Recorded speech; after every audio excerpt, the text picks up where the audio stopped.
February is a peculiar month. It is the shortest of the year, trapped between the holiday celebrations and spring break, often giving the sensation that it passes without leaving much of a mark. However, when one reviews history with a calmer eye, tales of unsettling disappearances, historic robberies, inexplicable discoveries, and events that remain shrouded in enigma to this day begin to emerge. That is why today we are going to delve into some of those cases that occurred in different years, but all within the same month. Stories that, despite the passage of time, continue without a clear answer. So, get comfortable and turn off the lights, because these are 7 unsolved mysteries that occurred in February. How are you doing? Good morning, afternoon, or evening. Here we begin. The Strange Calls of Gary Sbrink. We are going to start with one of those stories that, the more you examine it, the stranger it becomes. It occurred at the beginning of February 1993, and stars Gary Sbrink, a 27-year-old Air Force captain who decided to travel from Texas to Long Island, New York, to visit his family. However, he did this without telling absolutely anyone, neither friends nor family, because his intention was to surprise them. But even before landing, things began to happen that were quite difficult to explain. While at the airport, shortly before boarding his flight, Gary was intercepted by a man carrying a clipboard who began asking him very personal questions. He asked for his name, how it was spelled, and also wanted to know where he was headed. Gary assumed it was some persistent pollster or salesman, so he ignored him. The matter would have ended there if it weren't for the fact that minutes later, while already inside the plane, a different man, also with a clipboard, sat next to him and began asking him the same questions as before. The situation caught the attention of a flight attendant, who checked the subject's ticket and indicated that it was not his seat, forcing him to change. The man ended up sitting behind Gary for a brief period before disappearing for the rest of the flight, without interacting with him again. Once in New York, Gary called a friend to let him know he was in the city, but the conversation took a very strange turn, as his friend assured him that they had already spoken the day before, that he had told him he was traveling from Texas and had arrived at a different airport, and that he was even sick. Gary knew perfectly well that that call had never happened. Someone had apparently contacted his friend, posing as him, but the strangest thing would happen that same night when the phone at his parents' house began to ring. This, which would be the first call, arrived at about 10:30 at night. On the other end of the line, a slow, distorted, and quite peculiar voice asked directly for Gary Sbrink. When he picked up the phone, the voice repeated the same question over and over. How long will it take for you to return from Texas? Additionally, at different times, the caller added an unsettling phrase. He claimed that Gary was being impersonated by the other voice. At first, Gary thought his friend Steven was behind a bad prank, but he soon noticed something strange. The voice didn't sound normal, as it pronounced words mechanically, with long, unnatural pauses, almost as if it were reading or imitating human speech. Finally, after repeating the same phrases several times, the call ended, and shortly after, the phone rang again. This time, Gary decided to record the conversation on the answering machine. Although the voice insisted on the same questions, it also added new messages. It told him to keep an eye on the skies and to pay attention to the constellation of Orion and the full moon. During that call, Gary's father intervened briefly, intrigued by the tone and content of the conversation. A third call arrived at about 11:38 at night. The content was similar, although a phrase was repeated that, over time, would become one of the most commented parts of the case. Show double of you. The expression is ambiguous, but it could be interpreted as, show yourself double or appear duplicated. After that, the calls ceased for the rest of the night. The next day, the 9th of February 1993, there was one last contact. That fourth call was the longest, and perhaps the most disconcerting. The voice spoke of coming to be inside this planet and visiting many. And when Gary's uncle took the phone, the discourse shifted toward a supposed government interference that would prevent certain visitations. Before hanging up, the caller repeated references to the moon, also to the double, and to this alleged governmental interference. After that call, there were no more contacts. Since then, many theories have emerged. Some believe it was all a very elaborate prank, perhaps using recordings or some device to alter the voice.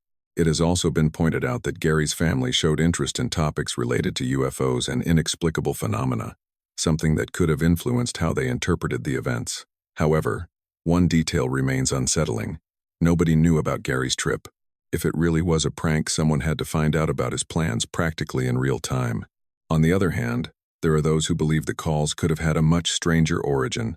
From alleged visitors from other planets to government experiments or phenomena we still do not understand. None of these theories manage to close the case completely, because while some sound more plausible than others, none explain all the unusual elements of this story. Gary Sbrink has spoken about the topic on few occasions over the years and usually remains skeptical regarding supernatural explanations. He has lived a fairly private life, although the recordings of those calls continue to circulate, and to this day, no one has been able to offer a definitive explanation. For now, the only thing clear is that those strange phone conversations occurring in February 1993 continue to be a small but very unsettling unsolved mystery. The mystery of the Yuba Five. Now we travel to 1978, more specifically to Friday, February 24, when 5 friends left the city of Yuba, California, to attend a college basketball game in the neighboring city of Chico. A short and familiar journey for them, which did not even imply spending the night away from home, and which, nevertheless, changed their lives forever. Their names were Bill Sterling, Jack Madruga, Ted Weir, Jackie Hewitt, and Gary Mathias. The 5 men lived with their families and had clear, predictable routines. Furthermore, the following day, something very important awaited them. A basketball tournament with their team, the Gateway Gators, whose prize for the winners would be a 1-week trip to Disneyland. They had prepared their uniforms, their backpacks, and had explicitly asked not to be allowed to sleep in, because for this group, that game was everything. The 5 formed a very close-knit group.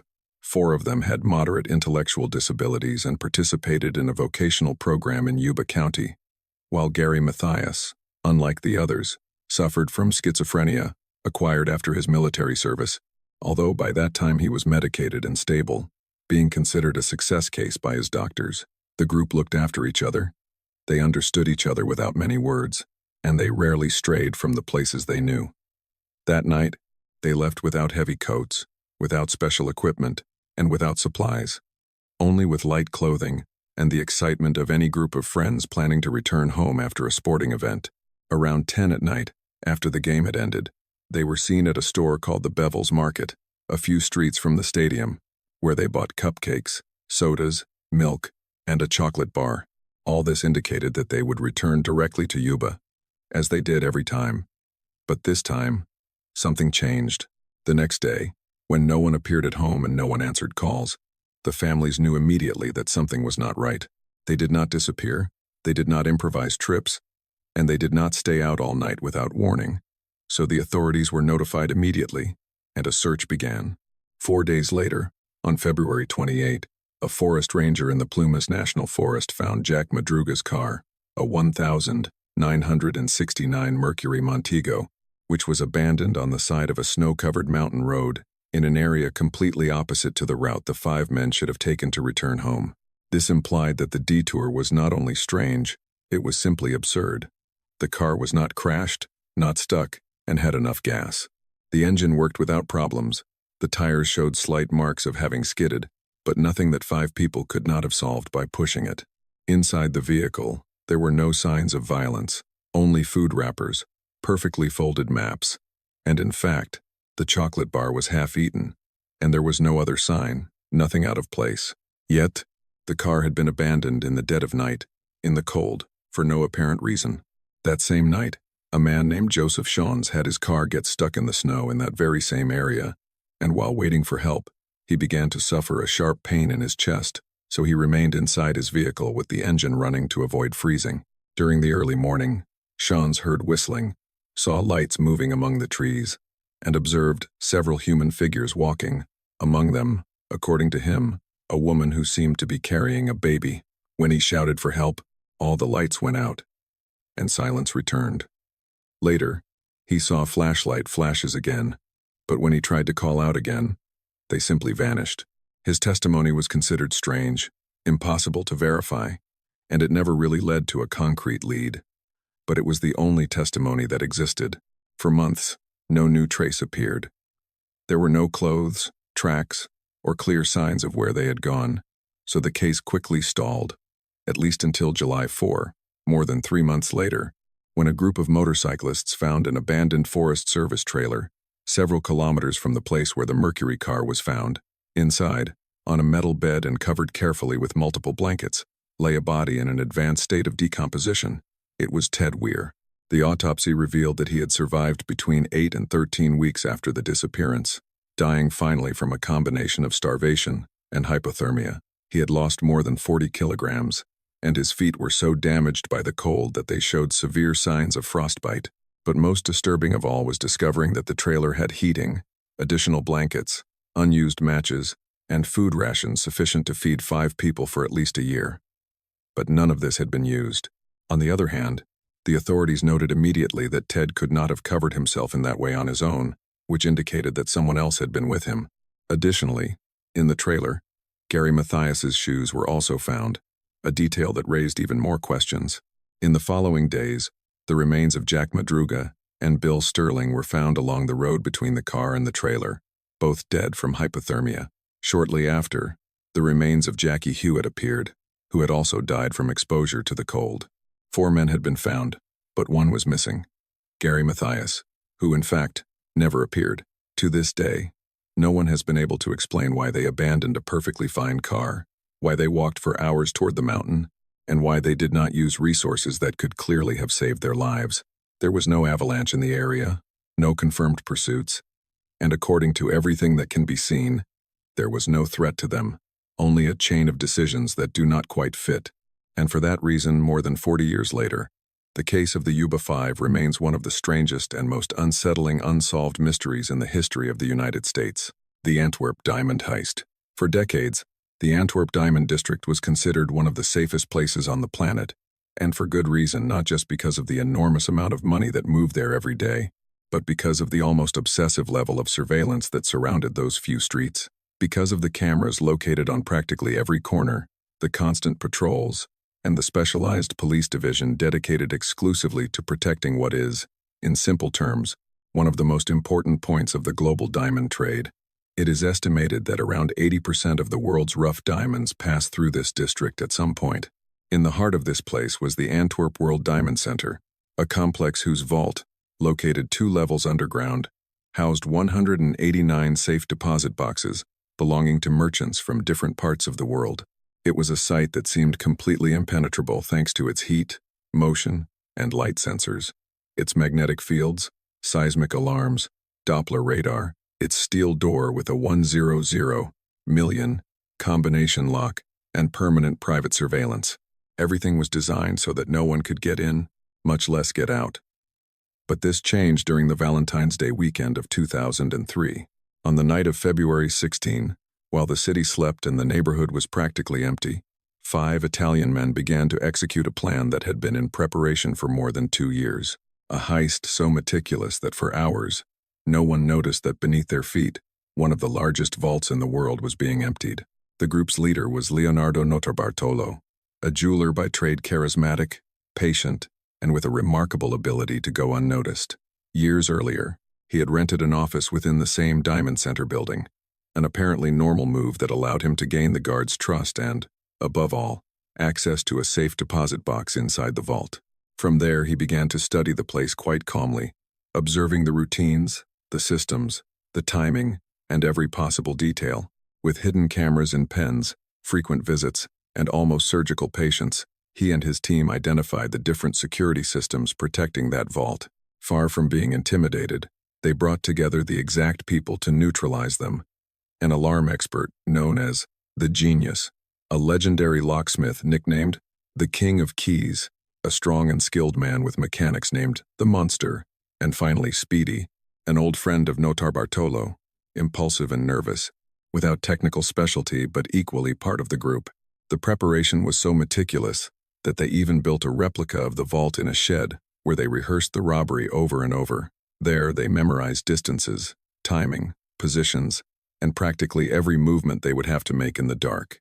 The Friday before the heist, Notarbartolo entered the vault once again, as normal, without raising any suspicion. He sprayed several heat and motion sensors with hairspray, leaving them temporarily unusable. This was the final adjustment before the robbery. Already in the early hours of Sunday, taking advantage of the fact that many merchants were out for a trade event and that the building had less activity than usual, the group accessed it from an adjacent property. They did not use cameras with plastic bags. They blocked thermal sensors with polyester shields, and they kept magnetic fields active while manipulating the main door, preventing any alarm from being triggered. Once inside, they worked almost completely in the dark. They used manual drills to avoid triggering seismic sensors and opened more than 100 safe deposit boxes one by one. Inside, they found diamonds, gold, jewelry, and of course, cash. The estimated value of the loot was calculated at up to $100 million, although that figure continues to be debated to this day. Later at 5:30 in the morning, before the first employees arrived, they left the building without leaving obvious signs. So at least for a few hours, it seemed they had executed a perfect robbery. But the problem came later, as while they were escaping toward the French border, Speedy panicked. Convinced that the police were near, he decided to get rid of a bag containing remnants of the heist, including papers, wrappers, food, and some invoices. He did not burn or destroy it.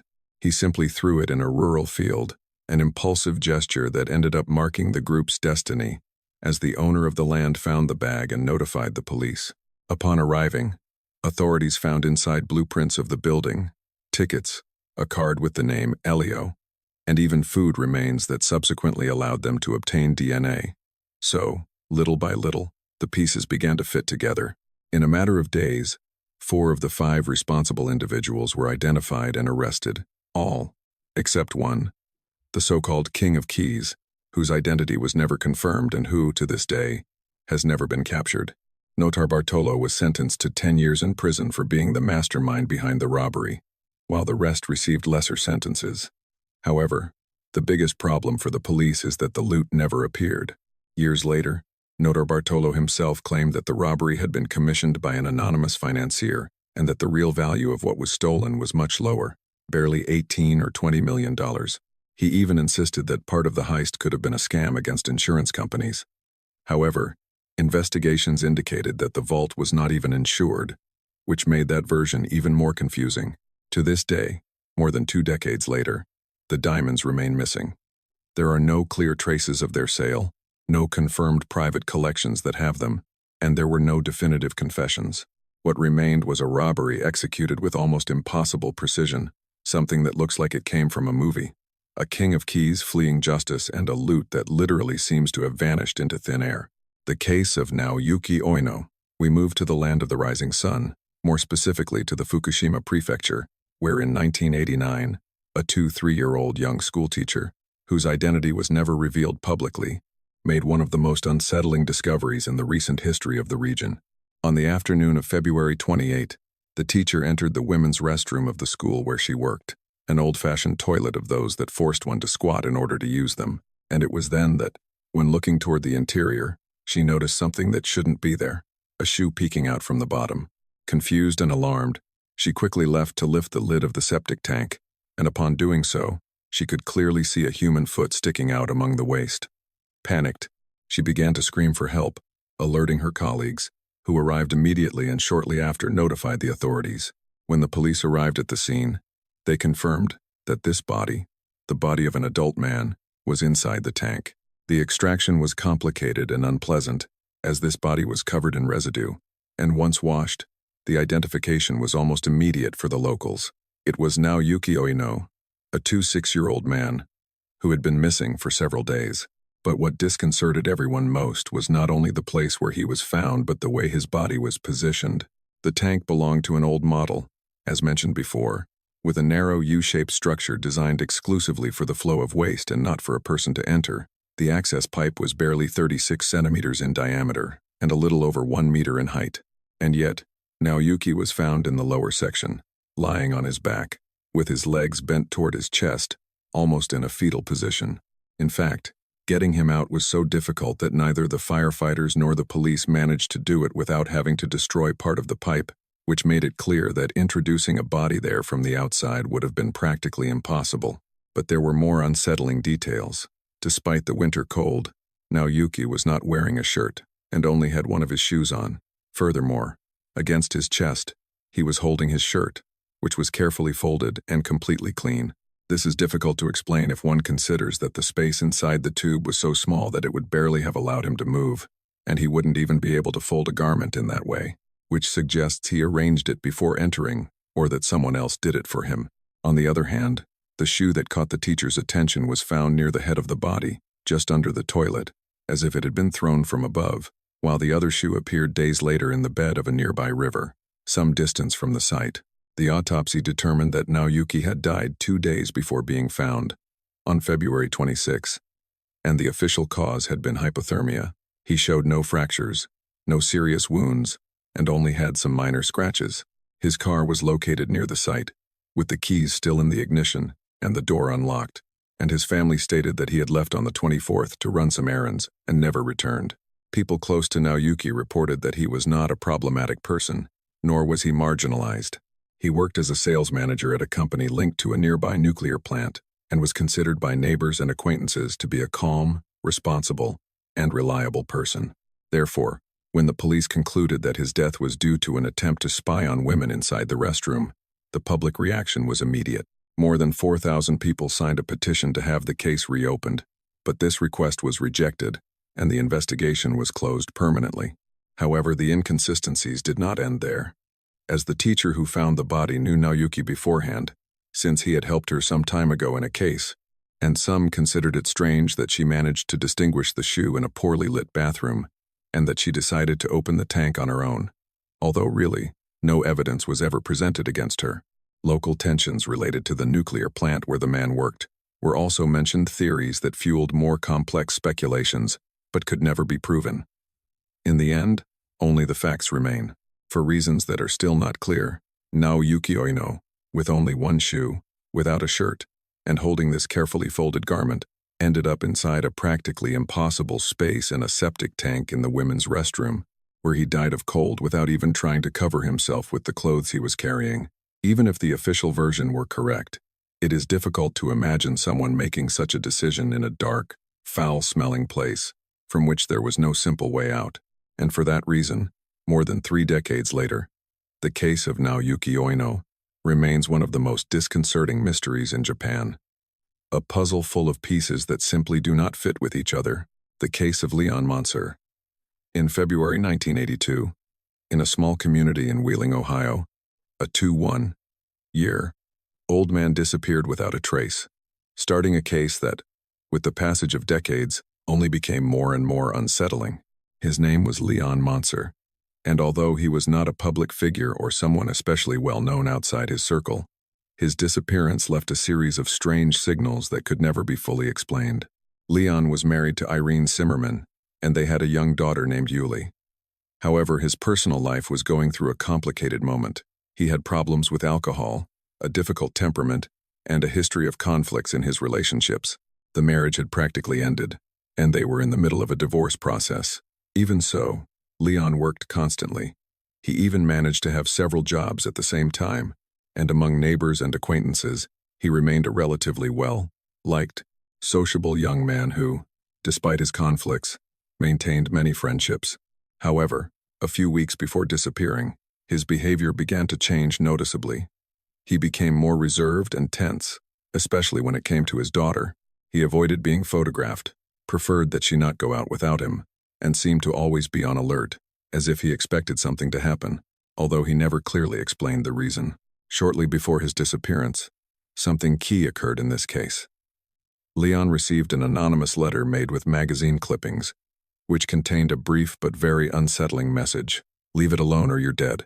The letter had no postage stamp, which suggests that someone placed it directly in his mailbox. According to his family, Leon tried to downplay its importance and threw it away, although the change in his attitude made some think that it had actually affected him more than he wanted to admit. Finally, on the night of February 18, Leon left home without giving too many explanations. He only mentioned to his brother that he had a date, and that, for that reason, he would not attend a family gathering. After that, he went to his boss's house to ask for some money, and was later seen in bars and at the houses of acquaintances in Wheeling. After that, no one could confirm what really happened that night, who he was with, or even if that supposed date had really existed. The next day, He did not show up to work, something completely out of character for him, which set off alarms for his family, who reported his disappearance that same day. 2 days later, his car appeared, a gray Dodge Aspen, stopped in a remote area near a secondary road. The car was in strange circumstances, as the driver's side door was ajar. There was mud inside, and several personal items were still inside, among which were his jacket, some cigarettes, cash, and a lighter. Some versions even mentioned that the vehicle had been running or with the lights on before someone turned it off. What was clear was that his main keys and a flashlight he used to carry with him were missing. But it is here that the problems begin, as the initial response of the authorities generated strong controversy.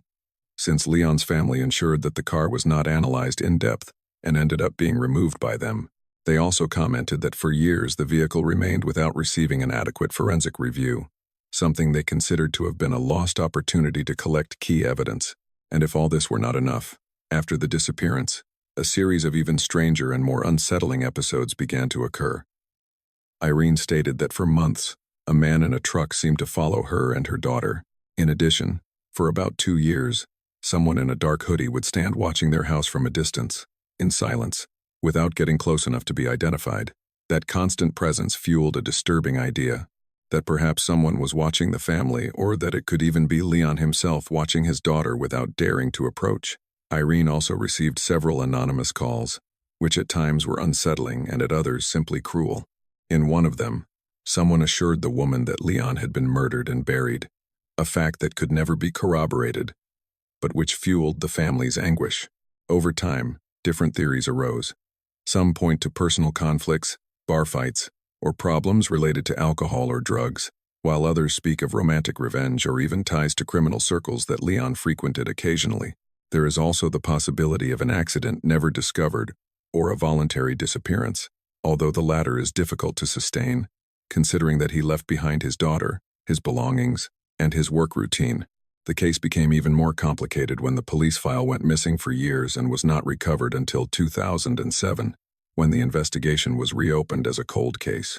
The main problem is that by then, any potential physical evidence had probably already deteriorated or disappeared. Leon Monser was declared legally dead in 1988, but his whereabouts were never clarified. His daughter grew up without answers, and more than 4 decades later, the case remains an unsolved mystery. The Battle of Los Angeles. To understand what happened at the end of February 1942, one must put oneself in context. The United States had been participating officially in the Second World War for barely a few months, following the Japanese attack on Pearl Harbor, and the West Coast was living in a state of constant tension. Rumors about enemy submarines near California circulated frequently. Mandatory nighttime blackouts, air raid drills, and civil defense measures that kept the population in a state of permanent alert had been implemented. The possibility of a bombing on the continental United States no longer sounded far-fetched, especially after a Japanese submarine bombed the Elwood oil field in Santa Barbara just 1 day before the incident that would later be known as the so-called Battle of Los Angeles. The night of February 24 began with some restlessness, as reports of flashing lights and flares near strategic facilities led to the activation of a first air alert near 7:18 inches the evening, thus mobilizing thousands of civilian watchmen and military personnel. However, this alert was lifted hours later, near 10:23, apparently without major incidents. All this indicated that it was another false alarm within a climate where nerves were frayed. However, this newfound calm would last very little, and it is that in the early hours of February 25, military radars detected what seemed like an unidentified object approaching from the Pacific Ocean toward the coast of California. At 2:25 inches the morning, air raid sirens began to sound throughout Los Angeles County. A total blackout was then ordered. Curtains were closed, traffic was restricted, and thousands of volunteers took their posts in civil defense. In a matter of a few minutes, the city was plunged into a tense darkness, which was interrupted only by the sirens and the expectation of a possible attack. Shortly after, military searchlights began to scan the sky, and anti-aircraft batteries opened fire. What followed was a chaotic scene. There were explosions illuminating the clouds, projectiles and tracers crossing the sky, and the constant roar of heavy artillery. For more than an hour, the defenses fired without rest. In total, It is estimated that more than 100 projectiles were launched against what was believed to be an enemy air force approaching the city. However, something very disconcerting happened afterward. Despite the intense bombardment, no confirmed downed aircraft were reported, nor were there any remains or fires caused by enemy bombs. There were no direct impacts of any kind. The only tangible things were the collateral damage on the ground. Shrapnel fragments fell on buildings and vehicles, causing some minor destruction, and the chaos of the blackout caused fatal car accidents. 3 people died in crashes during the confusion, and 2 others died from heart attacks related to the stress of the moment. At dawn, the shooting ceased, and the blackout was officially lifted at 7:21 inches the morning. The city began little by little to return to normal, but there was a question in the air, an inevitable question. What had really caused that massive military response? Hours later, Secretary of the Navy Frank Knox stated publicly that everything had been a false alarm attributable to what he called war nerves. According to this version, the collective fear after Pearl Harbor and constant rumors had led to an exaggerated reaction to some signals that were simply ambiguous. However, years later, military investigations offered another explanation. A report from the U.S. Live Air Force History Office suggested that a weather balloon could have started this incident, possibly accompanied by flares or reflections caused by the anti-aircraft projectiles themselves. Once the first shot was fired, the confusion amplified itself. The explosions illuminated by searchlights could look like additional aircraft, and each battery began firing following visual reports that were unreliable. In essence, the chaos ended up feeding on itself. But despite these official explanations, the episode never stopped generating doubts. Some newspapers hinted that there could have been a government cover-up to hide a real attack or a certain military vulnerability. There was talk of Japanese planes launched from submarines, secret bases on Mexican territory. None of these theories managed to hold up with solid evidence, but they did contribute to the case remaining in the collective memory. In fact, with the passage of time, the famous photograph published by the Los Angeles Times, where several searchlights seemed to converge on a luminous object in the sky, began to circulate among enthusiasts of the UFO phenomenon as alleged evidence of an extraterrestrial spacecraft. However, it is known that the image was retouched before its publication to improve contrast, something quite common in the graphic journalism of the time, which sincerely reduces its value considerably as proof of anything out of the ordinary. Other, more earthly explanations also emerged in this field.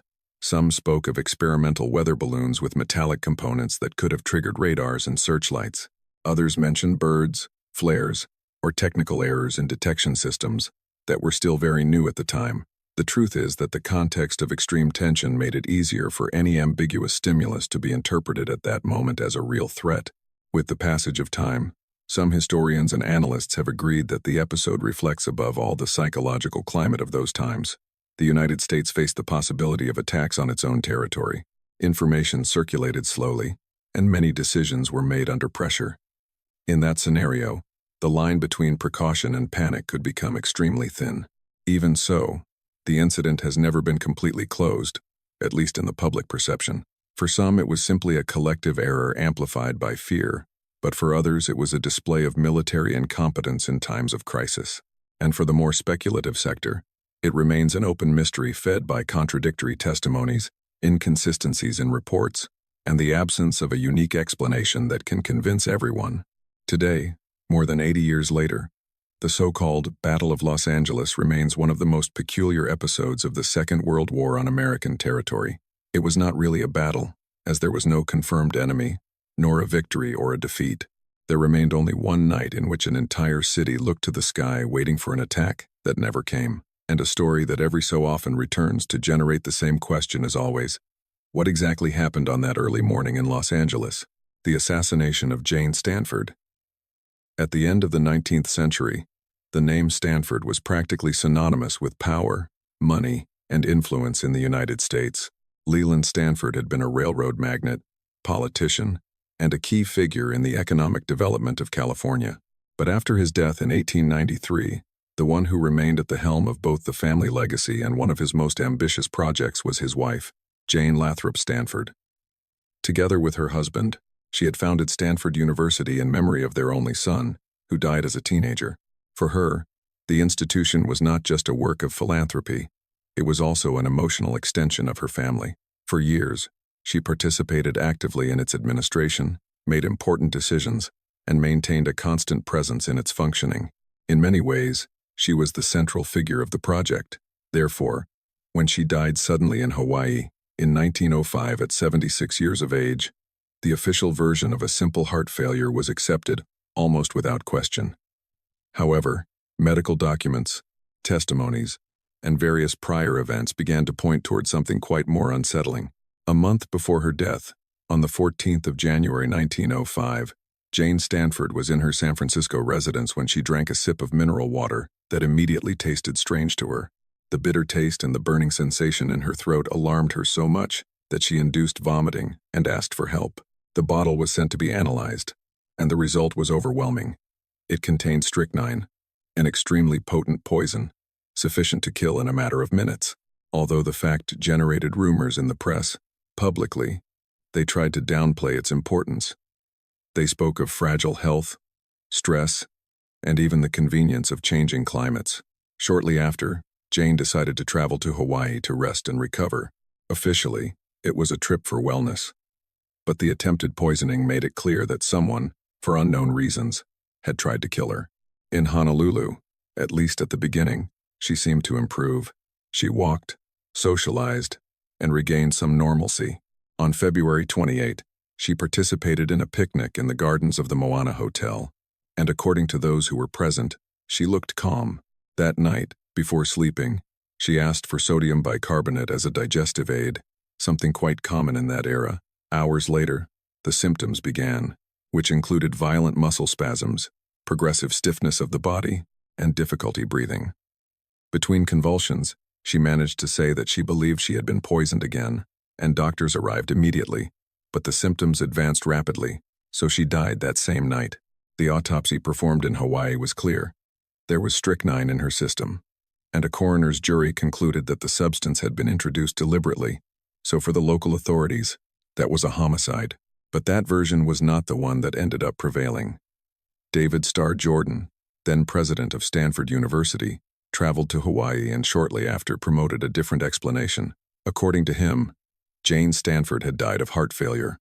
Over time, that interpretation became the official version in institutional records, academic publications, and even in many historical texts, so the assassination remained relegated to the background for decades. Years later, independent researchers reviewed medical documents, testimonies, and toxicological analyses, and several of these conclusions coincided on something. The evidence of poisoning was difficult to ignore, and the explanation of natural death seemed to respond more to institutional interests than to a solid medical diagnosis. Some suggest that acknowledging a murder would have generated a scandal capable of seriously affecting the reputation of a still young university. Accepting the hypothesis of homicide, however, opens an inevitable question: who killed her? The most recurrent suspicion has fallen on Bertha Berner, Jane Stanford's personal secretary, as she had direct access to her food, drinks, and medications.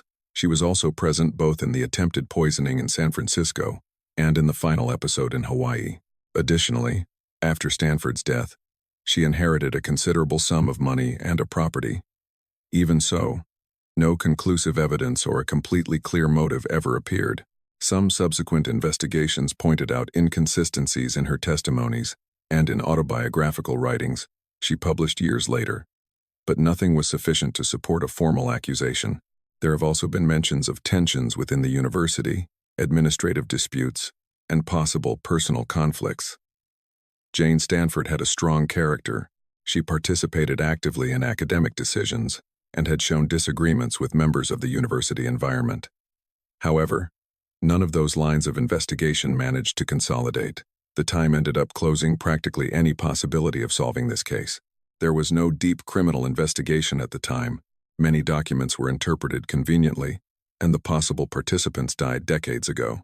Today, more than a century later, her death remains an uncomfortable episode in the history of the university she helped found. The medical evidence points to poisoning. The official versions changed over time, and the suspicions never disappeared. The person responsible, of course, was never identified. This case is, in the words of many people who have come to document it, one of the greatest unsolved mysteries in the United States. and one that almost no one knows. Thank you for subscribing, leaving your like, and following us on social media. We hope you enjoyed these mysteries. Without anything else to say, I say goodbye. See you later.